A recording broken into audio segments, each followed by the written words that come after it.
Let's mic news at 7। Paschim Bengal विधानसभा चुनाव को लेकर तृणमूल कांग्रेस प्रमुख और मुख्यमंत्री ममता बनर्जी ने 291 सीटों के लिए पार्टी के उम्मीदवारों की सूची जारी कर दी है।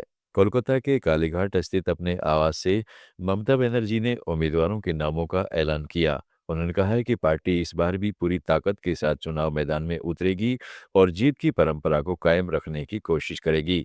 ममता बनर्जी ने बताया कि उम्मीदवारों के चयन में अनुभव और नए चेहरों के बीच संतुलन बनाने की कोशिश की गई है।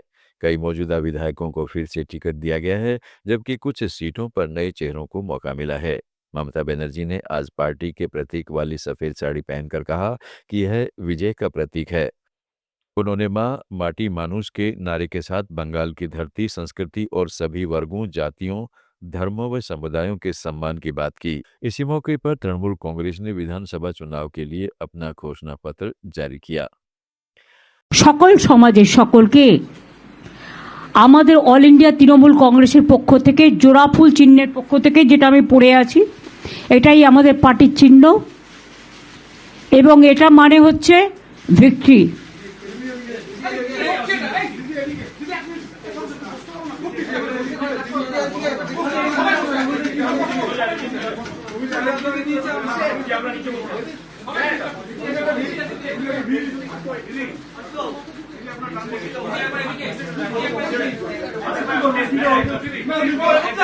আমি আপনাদের সকলকে বলবো,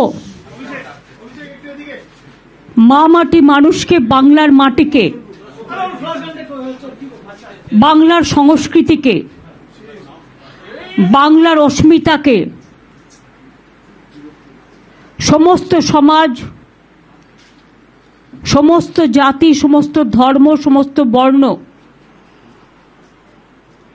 সমস্ত জগৎ সকলকে সম্মান জানিয়ে, শুভনন্দন জানিয়ে আমরা আমাদের কর্মসূচি আজকে আমাদের 294টা কেন্দ্রের বিধানসভার প্রার্থী লিস্ট, তৃণমূল কংগ্রেসের জোড়াফুলের লিস্ট আমরা অল ইন্ডিয়া তৃণমূল কংগ্রেসের ঘোষণা করতে যাচ্ছি। असम की यूनाइटेड पीपल्स पार्टी लिबरेशन ने अपने उम्मीदवारों की पहली सूची जारी कर दी है। 7 निर्वाचन क्षेत्रों के लिए उम्मीदवारों के नामों की घोषणा की गई है। पार्टी 15 सीटों पर चुनाव लड़ने की योजना बना रही है। कोकराझार स्थित पार्टी मुख्यालय पर आयोजित एक प्रेस कॉन्फ्रेंस में 7 सीटों के लिए उम्मीदवारों के नामों की घोषणा की। इस सूची में कई प्रमुख नेता शामिल हैं, जिनमें कोकराझार के मौजूदा विधायक लॉरेंस इसलारी को पुनः नामांकित किया गया है।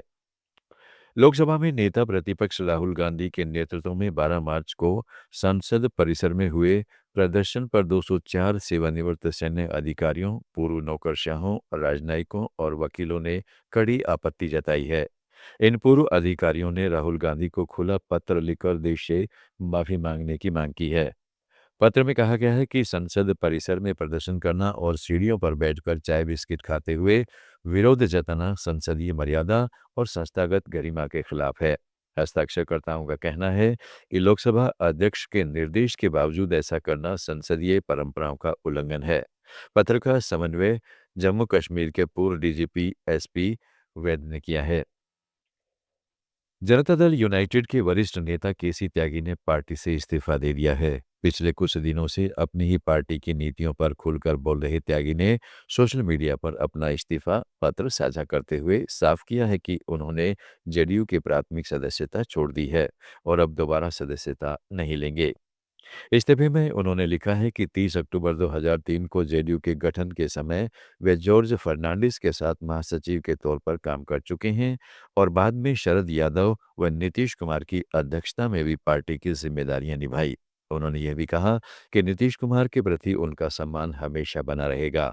साथ ही केसी त्यागी ने बताया कि 22 मार्च को उनके समर्थकों और राजनीतिक साथियों की एक बैठक होगी, जिसमें देश और मौजूदा राजनीतिक हालात पर चर्चा की जाएगी और आगे की रणनीति तय की जाएगी। समाचारों में फिलहाल इतना ही। जुड़े रहिएगा लेट्स माइक के साथ।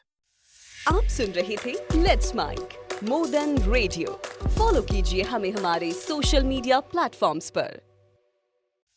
आप सुन रहे थे let's mic more than radio. Follow कीजिए हमें हमारे सोशल मीडिया प्लेटफॉर्म्स पर।